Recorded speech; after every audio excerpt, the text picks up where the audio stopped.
Belle et vous êtes sur la chaîne de décryptage de l'actualité politique.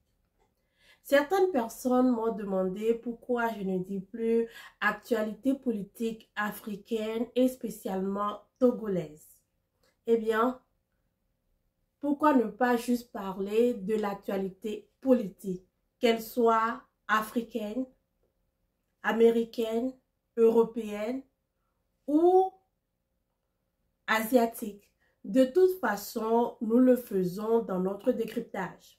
Chaque fois que nous parlons des partenaires des pays africains, nous finissons par faire le décryptage de leur politique. Donc, parlons juste de la chaîne de décryptage de l'actualité politique. Ça ne nous empêche pas de rester dans la vision panafricaniste. On est toujours au mois de janvier et en début d'année, certains font des vœux, d'autres des résolutions. Et dépend de l'âge que tu as, dépend de là où tu vis, tu feras des vœux pour la meilleure année ou tu prendras une résolution pour la nouvelle année où tu feras les deux. Et je me rappelle, j'ai travaillé pour une dame très gentille. Quand je l'ai rencontrée, elle avait 86 ans. Et chaque nouvelle année, elle nous dit que chaque année, elle se sent plus proche de la mort. Et pour elle, son vœu, ses vœux, c'est que chaque année, que la mort l'oublie. Cela nous faisait rire, mais elle a vécu longtemps. Dieu l'a rappelé. J'ai préféré dire Dieu l'a rappelé que de dire que la mort s'est rappelée d'elle à 92-93 ans. Donc, ma résolution pour cette année, je me suis inspirée d'un adage qui a été repris dans des films et même dans des dessins animés. L'adage commence ainsi. Hier, c'est l'histoire, aujourd'hui, c'est le présent et demain, c'est l'avenir. Pourquoi on dit aujourd'hui, c'est le présent? Parce que quand tu reçois un présent, comment tu fais? Que le présent soit emballé ou pas emballé, même si certains préfèrent des présents emballés, tu déballes, tu regardes ce que la personne t'a offert. Des fois, cela dépend de la personne qui te l'offre. Tu aimes ou tu n'aimes pas. Mais tout le monde est content quand il reçoit un présent. Bon, des fois pas, mais quasiment, en généralité, il y a cette expression de joie, d'émotion quand on reçoit un présent. Donc, l'adage finit en se disant, comme aujourd'hui c'est le présent, profitons du présent, déballons le présent, décryptons le présent et encore et encore. Donc aujourd'hui, nous allons décrypter l'actualité politique. Et aujourd'hui, l'actualité politique nous amène au Niger. Depuis le coup d'État de juillet 2023, qui a vu le départ du président Mohamed Bazoum. Moi, Mohamed Bazoum, on avait nos petits problèmes. Mais c'est des problèmes politiques. Je ne me vois pas rencontrer Mohamed Bazoum dans la rue et lui rappeler tout ce qu'il a raconté sur moi. Mais bon, il n'a pas dit grand-chose. Il a dit qu'il va m'envoyer à l'école pour que je puisse parler le français soutenu et qu'il va créer des écoles pour éduquer la jeunesse africaine. Mais notre débat était toujours, mais comment tu vas créer les écoles sans électricité? Et vivement, j'ai failli avoir raison, puisque après le coup d'État, les sanctions de la CEDEAO ont fait que le Nigeria a coupé l'électricité au Niger. Le Niger payait l'électricité, mais la CEDEAO, à travers Tinubu, a juste couper l'électricité. Donc les Nigériens se débrouillent. Avec ça, c'est les hôpitaux qui ne fonctionnent pas très bien. Donc les couveuses, les bébés, vous comprenez, tout le système hospitalier en souffre. Et la CEDEAO qui bloque les ports à un pays enclavé. Le Niger est un pays enclavé qui n'a pas accès à la mer. Donc pour faire venir les marchandises, le Niger est obligé d'utiliser les pays qui ont un port, comme le Togo, mon pays, le Bénin, le pays voisin, la Côte d'Ivoire, le Sénégal, des pays qui ont des ports. Mais aujourd'hui, le présent que nous devons normalement nous réjouir, profitez-en. Les Nigériens n'en profitent pas. Les Nigériens sont rentrés en 2024 avec des sanctions lourdes de la CEDEAO qui empêchent les Nigériens, la jeunesse nigérienne, les enfants nigériens de vivre normalement, de profiter normalement de leur pays. Mais qu'est-ce qui a amené ce coup d'État? Personne vraiment ne s'est intéressé aux Nigériens quand les Nigériens criaient qu'ils avaient ras-bol de Mohamed Bazoum et qu'ils n'en avaient pas ras-bol de Mohamed Bazoum. Il aime les tenues bien tirées. Mais il était toujours en compagnie de son ami au lieu de faire son travail de président. Mohamed Bazoum allait toujours à la contre de la volonté de son peuple. Ce peuple-là que lui-même a dit qu'il a élu président. Le peuple a dit non, on ne veut pas. On ne veut pas de la présence française. On veut que la base militaire française soit évacuée parce qu'on n'a rien vu de changer. 10 ans dans le désert. Même si le président français dit autre chose. Dit que 10 ans de sacrifice de l'armée française. Quand les Nigériens qui ont reçu, les soldats français ont dit qu'en 10 ans, ils n'ont rien vu qui a changé. On croit qui? Les Nigériens qui sont sur le terrain ou le président français qui est en commandement depuis l'Élysée qui nous dit que 10 ans de fierté de l'armée française dans le désert. Mais disons que le peuple nigérien n'en voulait plus. Ils voulaient eux-mêmes faire le combat et se débarrasser de la menace terroriste. Mais Mohamed Bazoum, qui disait qu'il était au service de son peuple, est quand même allé à l'encontre de son peuple en acceptant que les soldats maliens, les soldats français qui ont été chassés du Mali par Assimi Goïta, l'homme fort du Mali, l'homme souverain du Mali. Donc Assimi Goïta leur a demandé de partir. Ça a été un bras de fer. Finalement, ils ont accepté de quitter les bases militaires françaises du Mali. Et Bazoum a décidé de le recevoir contre la volonté du peuple nigérien. Ils ont fait un vote à l'Assemblée nationale. Mais nous tous, nous savons les votes à l'Assemblée nationale. Même si à la fois dans les pays très démocratiques, démocratiquement démocratiques, si on peut mettre les deux mots ensemble, même dans ces pays très démocratiques, des fois, on impose la volonté du gouvernement. Donc, c'est comme ça que les soldats français du Mali se sont retrouvés au Niger. Après, il y a eu le coup d'État au Burkina. Les Burkinabés aussi ont demandé la même chose. Vous ne trouvez pas que c'est étrange? Quand même, 3 peuples. En fait, dans ces pays, c'est quand même les mêmes peuples. En Afrique, nous avons des conglomérations de peuples qui ont été divisés dans différents États pour mieux nous dominer. Donc, les peuples burkinabés, des fois, tu les retrouves au Mali, tu les retrouves au Niger. C'est comme quand tu vas au Togo, tu parles le Mina, tu parles le Mina au Bénin, tu parles le Mina au Ghana. Au Ghana, c'est élevé, au Bénin, c'est un peu dilué. Mais quand vous parlez, vous comprenez. Donc, ces peuples ont demandé le départ des forces françaises. Il y a quelque chose quand même, vous imaginez. C'est quand même 3 États, même si c'est les mêmes peuples qui se ressemblent, c'est quand même 3 États, 3 politiques différentes. Mais les 3 peuples ont quand même eu les mêmes soucis avec les soldats français. Ça dit long. Donc, ils ont demandé le départ des soldats français, au Burkina Faso aussi. Et les soldats français sont partis et ils se sont retrouvés au Niger. Alors que c'est les Nigérians, les avant-gardes du départ de la mer française. Donc, cela n'a pas, même s'il y a eu quelques étonnements, nous avons bien digéré le coup d'État de Mohamed Bazoum.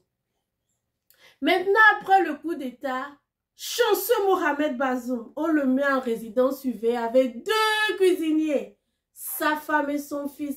Il est en résidence surveillée, bien accompagné. Il peut même prendre le téléphone, appeler son ami, prendre le téléphone, appeler ses relations politiques et non politiques. Mais il ne se sentait pas à l'aise. Pourquoi? Parce qu'il sait qu'il n'a pas écouté son peuple. Il sait que le peuple nigérien ne le soutenait pas. Il sait que quand il n'a pas le soutien du peuple nigérien, que quoi ça la décision de la CEDEAO de faire la guerre au Niger pour ramener Mohamed Bazoum, il y aurait un problème. Parce que quand il va arriver au pouvoir, quand la CEDEAO va partir, les va-t-en-guerre de la CEDEAO vont partir, qui va le protéger de son peuple? Alors, Mohamed Bazoum a décidé de faire une tentative d'évasion. Il a réussi à quitter sa résidence surveillée qui était dans une base militaire. Moi, j'ai dit, il a seulement marché. Il n'a pas escaladé de mur. Il a seulement marché. Il a ouvert les portes. Vous savez que dans les pays sahéliens, les hommes sont turbanes. Je ne sais pas si vous avez déjà vu ça. Et spécialement, la tribu ou le tribu dont vient Mohamed Bazoum, on s'enturbane, les hommes mettent le turban sur la tête et sur le visage. Donc, c'est un turbané accompagné de quelques amis. Il a décidé de faire une tentative d'évasion qui a heureusement échoué parce que même la tentative d'évasion n'est pas tellement claire. La planque, on se demande qui est derrière ça. Vous ne vous avez pas posé la question? Qui est derrière cette tentative d'évasion? Eh bien, on nous a dit, on n'a pas vraiment eu des preuves solides, mais on se dit que c'est une puissance étrangère, amie de Bazoum, qui est derrière cette tentative d'évasion. Ça peut être probable, parce que cette puissance dont le nom a circulé est derrière beaucoup de choses qui se sont passées, qui se passent, et probablement des choses qui se passeront en Afrique de l'Ouest. Donc, Mohamed Bazoum a été repris, et maintenant, bon, ce n'est plus résidence surveillée. Il est revenu à la case de départ, et maintenant, il est enfermé. Depuis, la CEDEAO dit, bon, les sanctions pour le Niger, bon, on peut l'enlever, revoquer si Mohamed Bazoum est libéré. Et la transition politique qui dirige le Niger aussi a dit, mais Mohamed Bazoum, c'est notre joker, c'est ce que nous avons, c'est ce que vous cherchez, c'est ce que nous avons. Si nous vous le donnons, on n'a plus rien. Qui est aussi intelligent? Tiani, qui dirige le Niger, a fait les États-Unis, pays capitaliste, donc il sait vendre. Il dit non, si on vous donne Mohamed Bazoum, on n'a plus rien à échanger. C'est fini, vous pouvez venir faire ce que vous voulez. Donc, on va le garder. Sa femme a été libérée, d'après les nouvelles, son fils a été libéré, mais bon, Mohamed Bazoum est toujours en détention. Et comme les sanctions de la CEDEAO pèsent sur le Niger a dit, bon, on va chercher d'autres partenaires, qui est normal.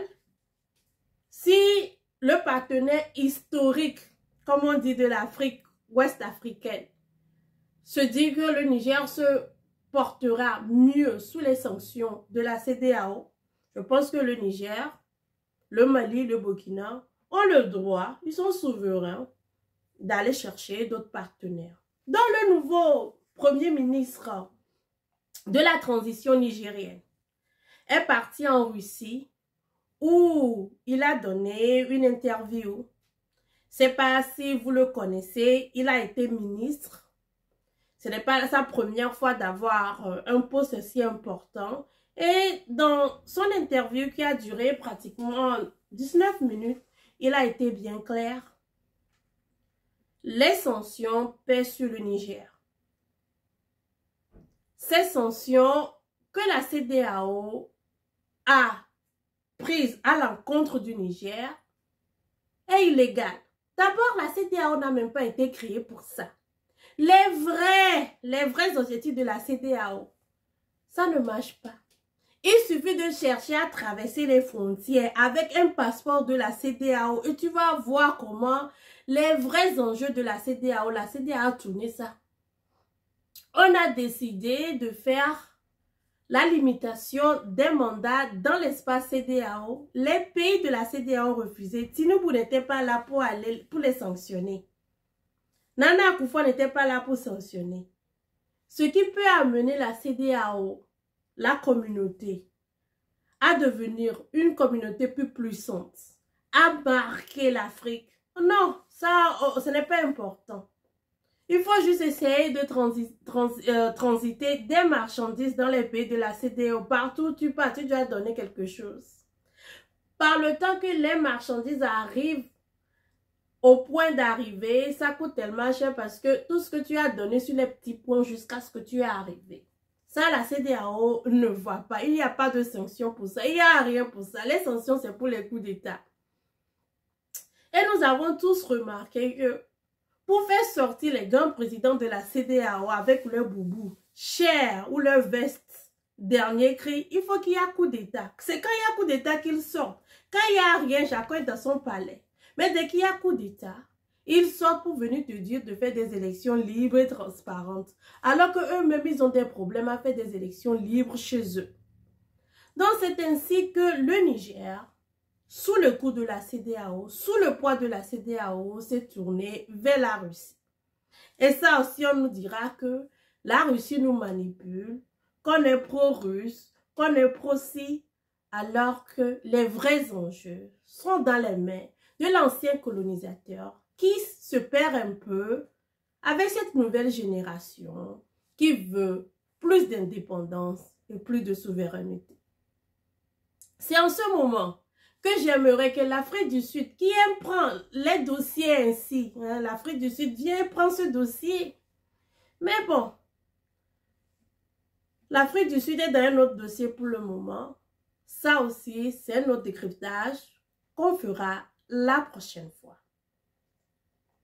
Donc, c'est en écoutant un peu le discours du nouveau Premier ministre de la transition nigérienne que j'ai réalisé que des fois, les vrais combats sont les combats que nous avons à côté de chez nous, pas les combats qui sont si éloignés. Donc, mais avant ce discours, c'était mercredi, non? C'était mardi, c'était mardi. J'étais de temps en temps, comme tout le monde, tu passes ton temps et tu vérifies un peu YouTube, qu'est-ce qu'il y a de nouveau sur YouTube. Tu rafraîchis un peu ton histoire, ton historique sur YouTube. Donc, j'étais en train de rafraîchir mon historique sur YouTube. Et puis, je vois urgent, immédiatement, conférence de presse du président français. Et les mots comme urgent, immédiatement, le président français en live, ça crée l'envie de cliquer pour voir ce qu'il est en train de dire, surtout que la politique française est très liée à la politique ouest-africaine. Alors, quand j'ai voulu cliquer la première fois, ma petite fille a crié, j'ai arrêté, je suis partie la voir ce dont elle a besoin. Je reviens, j'ai envie de cliquer la deuxième fois, c'est la porte. Dieu merci, ce n'est pas chez moi. Et enfin, la troisième fois, j'ai eu l'opportunité de cliquer. Mais je suis arrivée déjà, il avait déjà parlé plus d'une heure de temps. J'ai remarqué qu'il faisait de la rhétorique politique. Mais il avait beaucoup, il a essayé, c'est un exercice difficile. Très difficile quand tu n'as pas la vérité devant toi. Parce que ça fait travailler le cerveau. Et si tu vas encore chercher à mentir, ça crée... Tu le fais, mais ce n'est pas aussi naturel que si tu disais la vérité. Donc, il a essayé. Il avait des chiffres. Et Je suis arrivée au moment où il parlait de comment il a envie de repeupler la France. Il a dit de certaines manières que les femmes ont crié. Si c'était aussi facile, même pour les couples qui ont des problèmes d'infertilité, si c'était aussi facile de faire les bébés. Dieu merci que de la façon dont le président français l'a présenté, l'a représenté, faire des enfants, ce n'est pas aussi facile. Que tu choisis la manière artificielle, l'insémination in vitro, ou que tu choisis la manière naturelle que les Africains appellent le mougouli, rien n'est facile de la manière de faire les enfants. Et les 9 mois de grossesse ne sont pas aussi des moments faciles. Donc, il a le projet de repeupler la France, mais il faut penser quand même que c'est des choses naturelles. C'est des changements qui affectent des couples et c'est au couple de choisir s'ils veulent ou ne veulent pas faire des couples. Et chaque couple est à respecter, les couples avec enfants, les couples sans enfants. Nous sommes dans un monde où nous sommes arrivés à un moment où nous respectons les choix ou le choix de tout le monde. Nous sommes arrivés à un moment où tu regardes quelqu'un et puis qu'il te dit qu'il n'est pas cette personne. Et nous avons commencé par accepter ça. Donc, si nous acceptons ça et que nous avons des couples qui décident de ne pas avoir des enfants pour une raison ou pour une autre, l'essentiel, c'est l'amour qui est à célébrer, sans jugement. Donc, j'étais arrivée en ce moment et j'ai écouté les 1 heure, c'était 2 heures, j'ai écouté les 1 heure. Et il m'a fallu 2 ou 3 jours pour revenir à la conférence de presse. Et à peine fini la conférence de presse, il était déjà dans les vœux pour l'armée française. Mais les vœux pour l'armée française étaient plus intéressants. Parce que là, finalement, il a parlé du Niger, du fait que le Mali, du président Assimi Goïta, avait dit que la France a voulu intervenir dans les affaires politiques du Mali en lui proposant de nommer des hommes pour diriger le Mali, qu'il a refusé. Et moi, ça ne m'a pas étonné. Qui ça a étonné? Dites-moi, qui est observateur de la politique africaine que ça a étonné? Tshisekedi, en RDC, l'avait dit la dernière fois. Jacques Chirac avait fait passer des congratulations, comment on dit ça encore, avait félicité les présidents africains, même avant qu'on donne les résultats. RFI a donné des résultats des élections avant même que les résultats officiels ont été connus. Donc, qui ça a étonné? Ça n'a étonné personne. Ça, c'est l'habitude de la maison, c'est l'habitude de la politique française en Afrique, de vouloir être sûr que ceux qui sont à la tête de nos pays sont pour la cause française. Pour paraphraser, d'être sûr que ceux qui sont à la tête de nos pays aiment la France, les intérêts de la France. Ce n'est pas ça que Bazoum faisait. Bazoum racontait tout et des fois, malheureusement, ce qu'il racontait n'allait pas dans les intérêts du peuple nigérien, mais plutôt de l'ancien colonisateur. Donc, il a parlé du Niger, du fait qu'il respecte la souveraineté de tout à chacun et que l'Afrique est en train de changer. L'Afrique est en train de changer parce que cette jeunesse africaine veut voir une autre Afrique. On veut une Afrique qui bouge, une Afrique qui avance. On veut avoir le choix de choisir ceux qui sont à la tête de nos pays, d'avoir une démocratie qui est mieux acceptée en Afrique et qui fonctionne pour nous les Africains. Vous voyez cette démocratie que nous avons importée, j'en ai fait tellement de vidéos sur cette démocratie, j'ai fait des vidéos sur la constitution de nos pays, c'est que ça ne marche pas. C'est difficile. Il y a une incohérence. Ce n'est pas approprié à nos cultures, ce n'est pas approprié à nos valeurs, cette démocratie-là. Donc, il est temps de faire autrement, de voir les choses autrement. Parce que, quelque part, Une Afrique qui bouge aussi va arranger la France. C'est pas seulement par rapport à l'immigration, mais même par rapport au commerce. Plus nous avons d'argent, plus nous consommons les produits français. Plus nous avons d'argent, plus nous avons les Louis Vuitton. Plus nous avons l'argent, plus nous avons les sacs Hermès. Plus nous avons d'argent, plus nous venons en tourisme à la Tour Eiffel. Regardez la Chine. La Chine développée, ben, plus les Chinois ont de l'argent, ils sont en tourisme en Europe. Ils dépensent bien. Ils n'ont pas peur de dépenser de l'argent dans d'autres choses, dans le luxe européen, dans le luxe français. Donc, plus nous avons du pouvoir d'achat, ça arrange aussi les affaires de la France. On consomme plus les Peugeot. Moi, je ne suis pas Jean Peugeot. J'aime les berlines allemandes. Je n'ai jamais caché ça. Plus nous avons d'argent, plus nous sommes en vacances sur les Élysées, sur la Tour Eiffel, les mariages, les gros mariages sur la Tour Eiffel. Et ça contribue quelque part aussi à renflouer les caisses de l'État français. Donc c'est du gagnant-gagnant. Le fait que nos pays sont pauvres vous faut penser de temps en temps, il faut changer juste de manette. Le fait que nos pays sont pauvres font penser que, ben, tu vois, ça permet quelque part à la France, peut-être par le biais du CFA, c'est tout ce qu'on peut dire, peut-être par le biais du CFA, ça permet d'enrichir les caisses françaises. Sinon, une Afrique qui marche, c'est gagnant-gagnant aussi pour nos partenaires parce que nous viendrons étudier et on va payer cash comme les Asiatiques. Quand ils viennent fréquenter, ils viennent avec de l'argent. Ils viennent, ils achètent des voitures, ils vivent dans des appartements luxueux. Tout le temps de leur séjour, tout le temps de leur éducation. Ils ne cherchent pas à travailler. Tu lui parles du travail, mais tu dis, mais j'étudie pour aller travailler. Pourquoi je vais encore travailler?